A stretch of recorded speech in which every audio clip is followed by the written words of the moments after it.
విపక్షాలు పార్లమెంట్లో మహిళా రిజర్వేషన్ బిల్లును వ్యతిరేకించట్లేదు అని చెబుతూనే నియోజకవర్గాల పునర్విభజనను వ్యతిరేకిస్తున్నారు. అంటే దాంతో ఇది ముడిపడి ఉంది. ఇప్పుడు మహిళలకి రిజర్వేషన్స్ 33% ఇవ్వాలి అంటే నియోజకవర్గాల పునర్విభజన జరగాలి. ఎందుకంటే 543 పార్లమెంటు స్థానాల్లో మహిళలకి 33% రిజర్వేషన్ ఇస్తే సుమారు 181 మంది పురుష అభ్యర్థులు వారి అధికారాన్ని కోల్పోవాల్సి వస్తుంది. సరే, అధికారం అనుకోవచ్చు లేదా సీట్లు అనుకోవచ్చు నెక్స్ట్ ఎలక్షన్స్కి.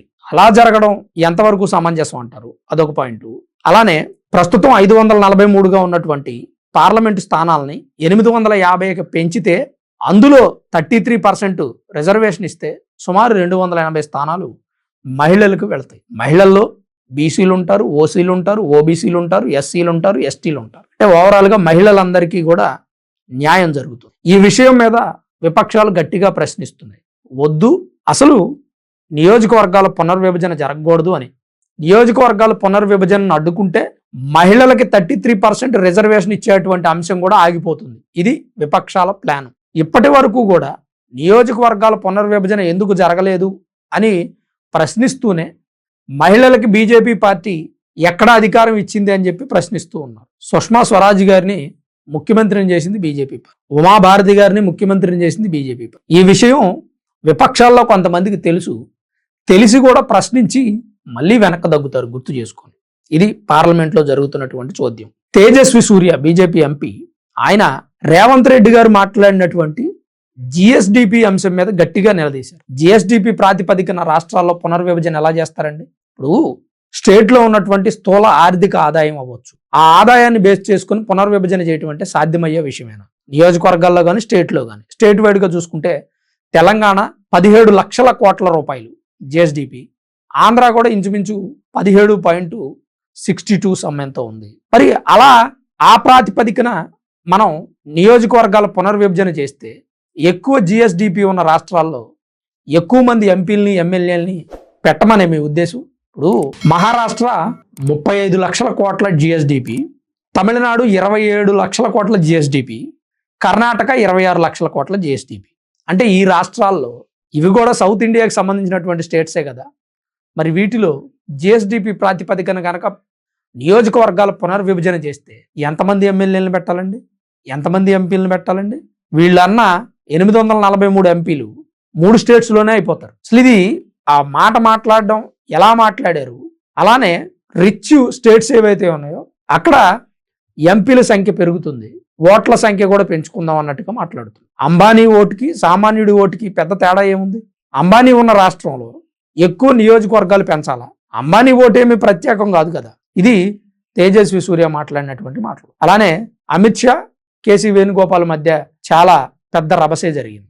మొదటి నుంచి మహిళలకు ప్రత్యేకమైన రిజర్వేషన్స్ ఇస్తున్నాం, స్వతంత్రం తెచ్చింది మేమే, మహిళా సాధికారత తీసుకొచ్చింది మేమే అని కాంగ్రెస్ పార్టీ డప్పు కొట్టుకుంటూ ఉంటుంది. మరి అంతలా డప్పు కొట్టుకున్న కాంగ్రెస్ పార్టీ 33% మహిళలకి రిజర్వేషన్ అనే అంశాన్ని అధికారంలో ఉన్నప్పుడు తీసుకొచ్చి ఎందుకు పక్కన పెట్టేసిందండి?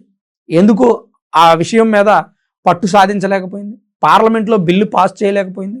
నారీ శక్తికి వందనం, అధినియం అనేటువంటి బిల్లుని ఇప్పుడు ఎన్డీఏ వాళ్ళు పార్లమెంట్లో పాస్ చేయాలని చూస్తున్నారు. 360 మంది సభ్యుల ఆమోదం కావాలి. ఇప్పుడు వీళ్ళకి 293 సభ్యులు ఎంతమంది ఉన్నారు? వీళ్ళల్లో ఈరోజు 200 మంది ఎంతమందో పార్లమెంట్కి హాజరయ్యారు. అంటే ఎన్డీఏ గవర్నమెంట్ నుంచే కొంతమంది పార్లమెంట్కి రాలేదు. అంటే వీళ్ళు వ్యతిరేకిస్తున్నట్ట, లేదా కొన్ని అనివార్య కారణాల వల్ల నియోజకవర్గాల్లో పనులుండి పార్లమెంటుకు రాలేదా అని తర్వాత విషయం. ఈరోజు జరిగింది మొదటి సెషనే కాబట్టి రేపు ఎల్లుండు 2 సెషన్స్ ఉన్నాయి. ప్రధాని నరేంద్ర మోదీ కూడా విపక్షాలతో సహా అందరికీ లేఖ రాసి విజ్ఞప్తి చేసేది ఏంటంటే 33% మహిళా రిజర్వేషన్ బిల్లును పాస్ కానివ్వండి, మిగిలినవన్నీ ఆటోమేటిక్గా చేద్దాం. ఈ విషయంలో ఎవ్వరూ కూడా విముఖత చూపొద్దు, దయచేసి అందరూ సహకరించండి అని చెప్పి ఆయన మాట్లాడుతూ ఉన్నారు. మహిళలండి, మహిళల కోసం బీజేపీ పార్టీ ఎన్నో చేసింది, ఇది కూడా చేస్తామని చెప్పి వాళ్ళు పట్టుపడుతుంది. 12 కోట్లకు పైగా మరుగుదొడ్లు నిర్మించింది ఎన్డీఏ. అలానే ఉజ్వల ఎల్పిజి గ్యాస్ కనెక్షన్లు సుమారు 10 కోట్ల మందికి అందించింది. పిఎం ఆవాస్ యోజన కింద 70% మందికి గ్రామీణ ప్రాంతాల్లో ఇళ్లు నిర్మించింది.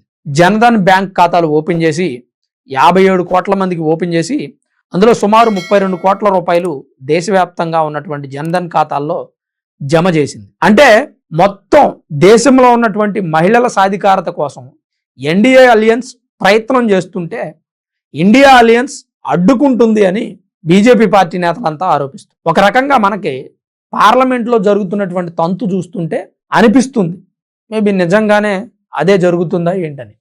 వీళ్ళు మహిళా రిజర్వేషన్స్కు మేము వ్యతిరేకం కాదంటూనే దానితో ముడిపడి ఉన్నటువంటి నియోజకవర్గాల పునర్విభజనని అడ్డుకుంటున్నారు. ఇలాంటి బిల్లుని ప్రవేశపెట్టే ముందు దేశంలో ఉన్న ప్రతి ఎంపీ ఎమ్మెల్యే కూడా ముందుకు రావాలి. 2023లో ఈ బిల్లుని ప్రవేశపెట్టారు. దాని సవరణల కోసం ప్రయత్నం చేస్తున్నారు. ప్రవేశపెట్టినప్పటి నుంచి ఇండియా కూటమి నేతలంతా వ్యతిరేకిస్తున్నారు. ఎంఐఎం పార్టీ వాళ్ళు వ్యతిరేకించారు, డిఎంకే పార్టీ వాళ్ళు వ్యతిరేకించారు. డిఎంకే పార్టీ వాళ్ళు ఇవాళ నల్ల కోట్లు ధరించి నిరసన తెలియజేస్తున్నారు. మరి ఎవడన్నా పోయినట్టు ఏంటి ఆ నిరసనలు? మహిళలకు మంచి జరిగే అంశమే కదా, పునర్విభజన చేసే అంశమే కదా. 840కి 850కి పెంచారనుకోండి పార్లమెంట్ స్థానాలని, మరికొంతమంది అభ్యర్థులు వస్తారు. పెరుగుతున్న జనాభాని పరిపాలించడానికి ప్రజాప్రతినిధులు కూడా అలానే పెరగాలి కదా. 150 కోట్ల మంది జనాభాకి 543 మంది ప్రజాప్రతినిధులు ఉంటే జనాభా లెక్కలు తేల్చిన తర్వాత ఏమో ఇంకొక 20 కోట్ల మంది ప్రజలు పెరుగుతారేమో, లేదంటే 150 కోట్లు కాస్త 200 కోట్లు అవుతారేమో.